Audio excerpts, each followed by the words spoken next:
So here we have Paige Thompson, master magician, world-class magician. She has performed all over New York, Chicago, Las Vegas, Nashville. You are a frequent headliner at the Chicago Magic Lounge. You also headlined at the Magic Castle, the world famous Magic Castle.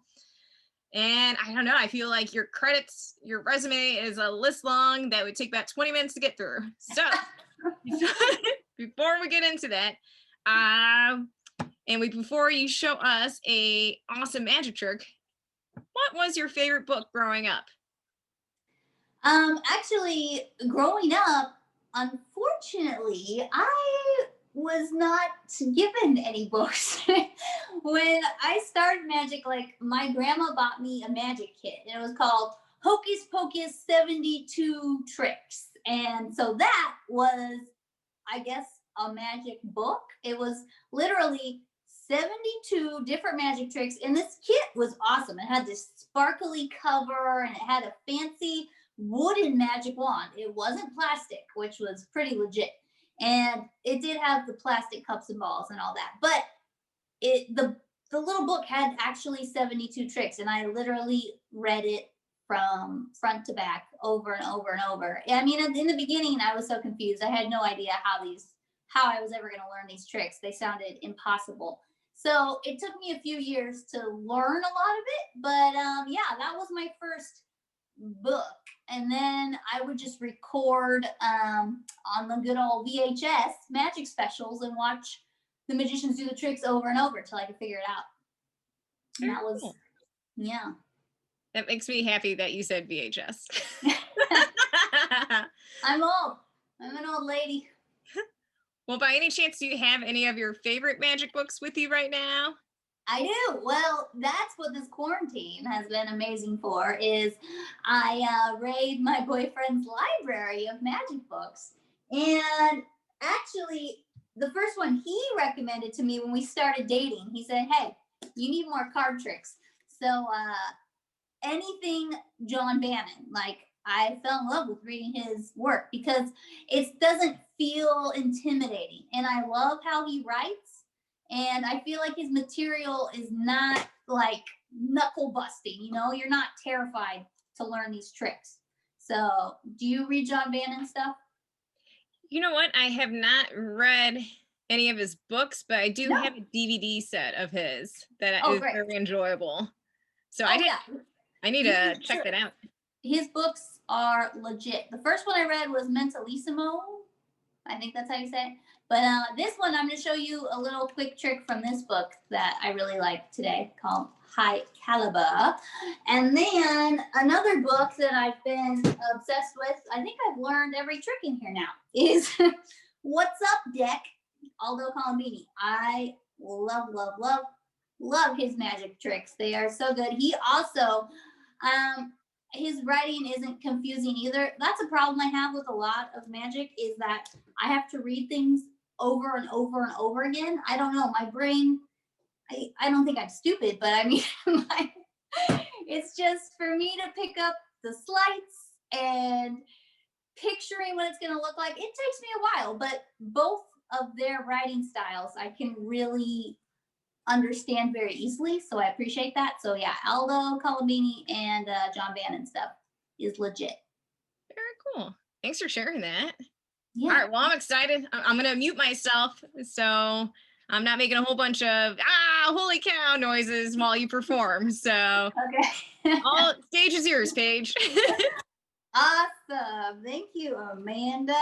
So the first little trick is going to be from that John Bannon High Caliber. And when I got into magic, I was actually always into the bigger stage illusions, cutting people in half, floating in the air, hanging upside down in a straitjacket, all that kind of normal shenanigans.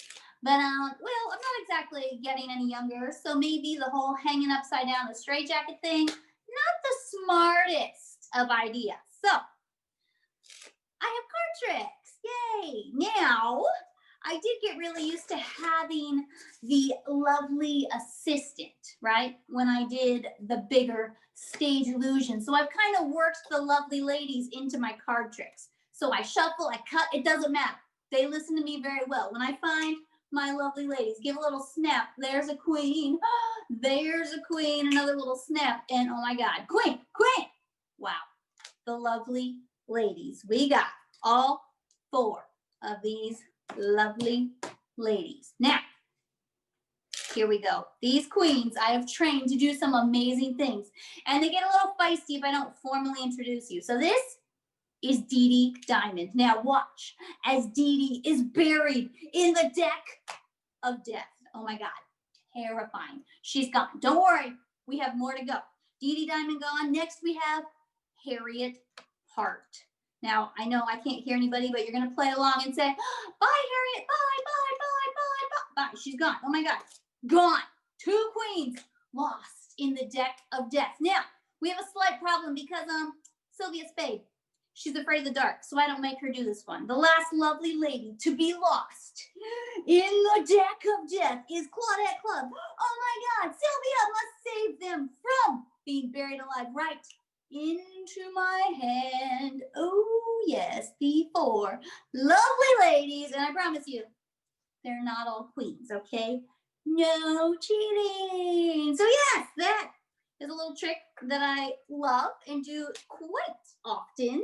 And now I'm actually going to share with you a brand new trick, okay? And this one is from the Aldo Colombini. It's actually a couple tricks combined, and I really enjoy doing magic to music because I used to use music a ton for the illusions. So it's been fun working in some music to close-up magic. Here, I'm going to bring this down just a little bit lower so you can see. Little, there we go. That should be Gucci. Okay. And Maestro, please.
Yes, that is my newest little trick that I am having a lot of fun with, and I hope you liked it.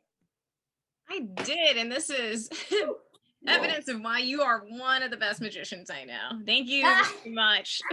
That was that is amazing. cute. Don't lie to me. Just Oh, I'm not I'm not known for lying. I like to tell the truth. But yeah, no, that was amazing. And you got that all from books. Oh yes. my gosh, it makes me want to read. So I appreciate it. For any young aspiring magicians, do you have any advice about show business? You've done grand illusions, stage work, and everything. So anybody with tip or advice, it would be you. You got the experience.